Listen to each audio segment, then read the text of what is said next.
Dragon গাছ বড় করে তোলার জন্য জৈব সারই কিন্তু একদম বেস্ট। আমি আমার ড্রাগন গাছগুলোতে জৈব সারই ব্যবহার করে থাকি, তবে আমি থাকি গ্রামে। গ্রামে জৈব সার কিন্তু খোঁজ করলে খুব সহজেই পাওয়া যায়, কিন্তু যারা শহরে থাকো তারা কিন্তু চাইলেই জৈব সারটা পাচ্ছ না। অনেকেই কমেন্ট করে আমাকে জিজ্ঞাসা করছো যে দিদি আমরা শহরে থাকি, তো আমরা কি করব।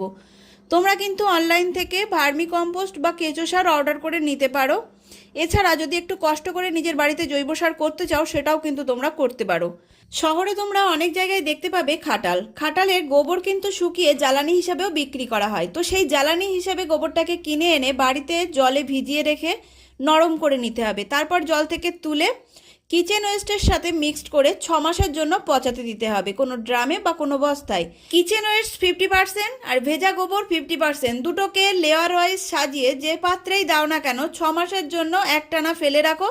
পচে গিয়ে তৈরি হয়ে যাবে তোমাদের ড্রাগন গাছের জন্য উপযুক্ত জৈব সার।